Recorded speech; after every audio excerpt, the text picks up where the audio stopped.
I think it's interesting to think about the fact that it took a lot of single-minded focus in order to prepare this talk on single-minded focus. But here we are. So just a little bit of background about myself. I'm a social scientist by trade, and I'm also just a keen observer of human behavior by nature. And I'm also a dreamer and a doer. I like knocking things out, I like making things happen. I like going ahead and setting some sort of specific goal in front of me and pushing through obstacles and distractions in order to make them happen. I feel like this has a lot of practical value, but I feel like it also makes for a great story. And so think about the people that we know throughout history who have lived really great stories. Think about Abraham Lincoln, think about Thomas Edison, Marie Curie, think about Mother Teresa.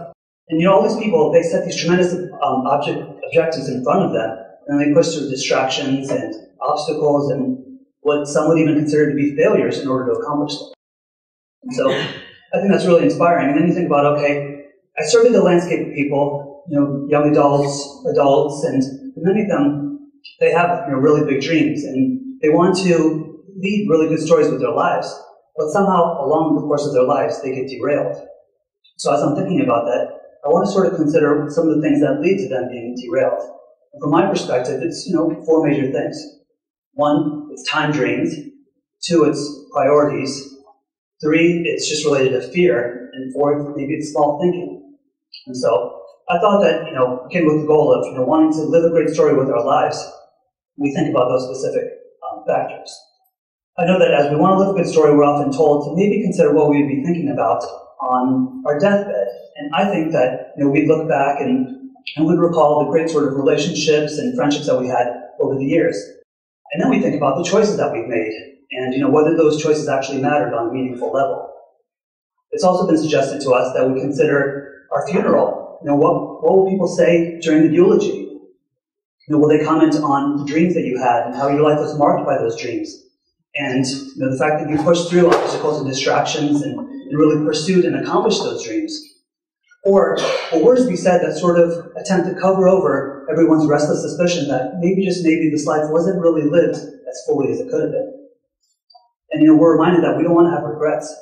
We want to make sure that we're able to live our life to the fullest. And so let's talk about those four things that sort of get in the way and derail us. Number one, time is short. We know that time is definitely short.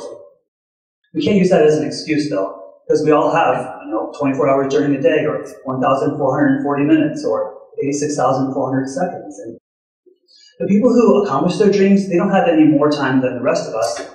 They just have more single-minded focus. And so thinking about that makes me think about the way that I try to live my life.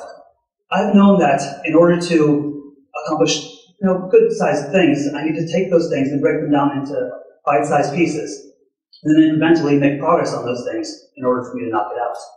And so as I think about the course of my life, I think about, okay, how has this been relevant? One thing that comes to mind was, a handful of years ago, during Christmas break from school, my primary goal was to learn how to do the Rubik's Cube. And solve it within just a couple of minutes, pretty much every time. And so I was like, okay, I'm going to do this, I'm going to do this. And so I didn't have any other goals. That was my one objective. I didn't want to be overwhelmed. I didn't want my focus to be divided. So I just took it, and I just worked with it. And I put in the hours, and I put in the days, and eventually I was able to do it. And then my mind could shift to the next task. Recently, I wanted to learn this relatively complicated three-ball juggling technique called Mills Ness, which just involves the continuous crossing of hands. And so there again, I had to approach it, set it before me, and then break it down into these bite-sized pieces and master it movement by movement by movement. And then eventually I could put all those movements together and be able to perform it. I also think about how about 5 years ago I wanted to learn acoustic guitar, just to exercise a different part of my brain. And so I started taking weekly lessons, and then I started practicing as much as I can in between those lessons. Again, I just had this one single-minded focus. I didn't want to learn another instrument. I didn't even want to learn electric guitar. I just wanted to learn acoustic guitar and become somewhat proficient in it. And it's interesting because my guitar teacher would tell you that I have absolutely no musical talent, but I'm a testament to someone who knows what he wants, chases after it, and is single-minded and determined enough in order to get it. So the last example that I have for you is that just in my professional world, I've written or co-written 5 books, and each of those has required me to just buckle down for a number of hours pretty much every single night for months and months on end. And honestly, many times it's like, I want to do anything else except just sit here and think and write. But I had to remind myself that, look, I know this has value to the people that I want to read it, and I know that this is part of my professional calling, and it's something that I'm made for. So I just had to do it. And honestly, I wish a lot of the achieving of our dreams didn't require so much buckling down, but unfortunately, it does. And so I just feel like this is the best approach to take as we're wanting to approach our dreams. Again, time is short, and life just gets busier and busier and busier. And we've got to be intentional about prioritizing our time and how we spend that time if we want to be able to achieve those dreams. Otherwise, honestly, it's not going to happen. Number 2, distractions. So obviously we want to accomplish our dreams, but sometimes distractions just get in the way. And honestly, I think they will just naturally get in the way unless we're intentional about it. And so one of the things that I see a lot of teens and young adults and adults get distracted by is that they tend to seem to get caught up in watching the lives of others, or get caught up in how they want to appear to others instead of simply just living their life and doing what they were made to do. I read this really interesting article back in 2003. It was written and published in Psychology Today by this gentleman named Paul Graham, who's an investor and a programmer and essayist. And the article was entitled, "Why Nerds Are Unpopular." So I really wanted to read it. And so I thought about my life during high school, and he was talking about his life during high school, and he was saying specifically that nerds, they definitely wanted to be liked. They wanted to be popular while going through their school years. But what they wanted even more than being liked was to be smart and to do great things. He was saying that he didn't want to just do well in school. He wanted to learn how to program computers, or write well, or design beautiful rockets. It was a matter of what he valued. So I could spend my time, trying to be well-liked and trying to be loved and trying to be popular because honestly I do want those things. But again, my time is limited and my energy is limited. And so instead, what I want more than that is to achieve great things. And so I must spend my time doing that sort of thing in order for it to naturally happen. So that's what I try to remind myself of. And I also know that, the world changers out there, they're not constantly, updating social media with all the things that they're doing. I mean, sometimes yes, but mostly no. And I feel like they probably have hired help doing all their social media work for them because they don't have time for a virtual life. They're just too busy living the real thing.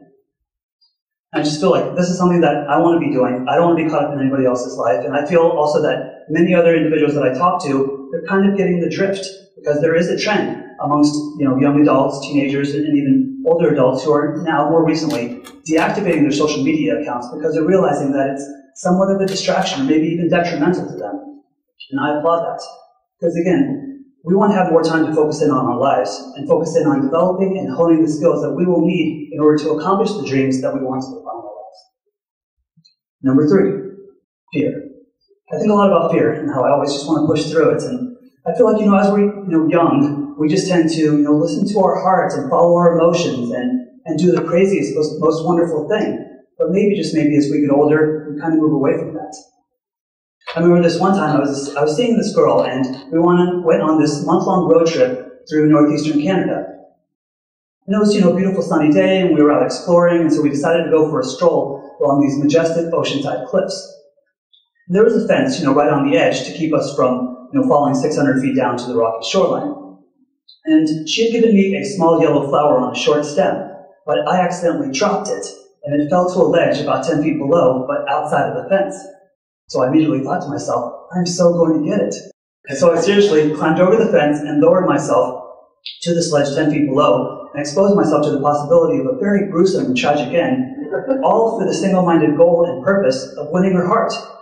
And of course, in retrospect, I would think maybe, and some other people would think as well, that this was incredibly unwise, this was a very foolish thing to do. But honestly, I hope that I would do it again, because I just know from my experience, and maybe even from your experience as well, that the greatest rewards often require the greatest risks. My last point has to do with dreams. Sometimes I just feel like our dreams are too small. And I'm not here to judge your dreams, but let's just talk about them in general for a second. So, when we're growing up, we're thinking about, what we want to do with our lives. And I feel like we've got pretty big dreams, Maybe we want to become famous. Maybe we want to become a celebrity. Maybe we want to find a boyfriend or a girlfriend. We want to be well-liked, and maybe we want to have a cool car.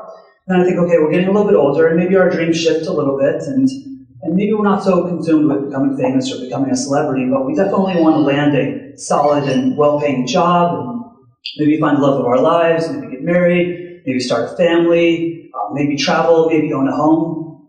And some other people have other really good dreams, such as running a marathon, or giving a speech, or performing on stage, or mastering another language. Again, these are all really, really good dreams. They're all very accomplishable, but then sometimes I wonder, I don't know, maybe as we get older, we lower our expectations of what we think we're capable of. And I think that's kind of a shame, because I feel like we should continue to think big. When I think about myself, I'm often thinking about how I want to think big and I don't want to lose, sort of a childlike faith. I don't want to go ahead and, settle for less in my life. And so when we're thinking about thinking big, I think it's important for us to continue to have an open mind, continue to think about what all we're able to do. What are some of the possibilities? And so I just feel like that's really important, and I hope that all of us continue to reflect on that, because again, it comes back to the story we want to tell with our lives. Again, we want to have a great story. We want to make sure that it resonates with other people. We want to make sure that it matters. And so I bring it back to the point that I brought up at the beginning. When you think about your future, when you think about you being on your deathbed, obviously we want all of us to be able to look back and reflect and be thankful and full of gratitude and full of pride about the amazing things that we were able to accomplish. And also at our funeral, we're hoping that things that are said point out the fact that our impact didn't just stop right there, but it continues because of the way we lived our lives. Because of the way that we lived our lives, it continues to inspire and it continues to help so many others. Thank you.